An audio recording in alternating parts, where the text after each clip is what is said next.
మనమైతే Innova Crysta front portion damage అయితే చేస్తున్నాము. అలాగే ఇప్పుడైతే దీనికైతే ఏసీ గ్యాస్ లీకేజ్ అని టెస్ట్ పెట్టాము. ఏసీ గ్యాస్ లీకేజ్ టెస్ట్ అయితే మనకైతే ఏం తేడా అయితే ఏం రాలేదు, లీకేజ్ అయితే ఏమీ లేదు. అలాగే మనం వచ్చి దీనికి మొత్తం ఇప్పుడు ఫ్రంట్ పోర్షన్ మొత్తం అయిపోయింది. అలాగే మన లోన కూడా ఫిట్టింగ్స్ అన్నీ అయిపోయినాయి. ఏసీ గ్యాస్ ఎక్కించిన తర్వాత వాటర్ హోస్ పైపులు అయితే చిన్న చిన్నవి ఉన్నాయి ఎక్కియాల్సినవి, అవి ఇంకా రాలేదు, ఆర్డర్ పెట్టాము. ఇవాళ కానీ రేపు కానీ వస్తే అన్నారు. అది మొత్తం రెడీ చేసుకోవాలి. మన పెన్ డ్రైవ్కి 1 ఇయర్ వాటిలోకి అయితే పెయింట్ అయితే అయిపోయింది. సైడ్ మిర్రర్ అయితే కొత్త అయితే వేసాము.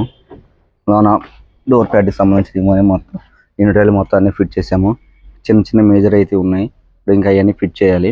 అవన్నీ ఫిట్ చేసిన తర్వాత బండి మొత్తం మనం క్లీనింగ్స్ అనేది తెచ్చుకోవాలి. క్లీనింగ్స్ అనేది నీట్గా చేసి కస్టమర్స్ అనేది డెలివరీ ఇవ్వాలి. చూస్తున్నారు కదా అవుట్లుకింగ్ మొత్తం ఎలా ఉందో. వెహికల్ అయితే మొత్తం రెడీ అయితే అయింది. ఇంకా మనకి ఇది ఇంకా 1 అవర్ 2 అవర్స్లో మొత్తం కంప్లీట్ అయిపోయి వెహికల్ క్లీనింగ్స్ అయితే వెళ్తుంది. మన ఇన్ఫర్మేషన్ ఇస్తే మన ఛానల్ సపోర్ట్ చేయండి.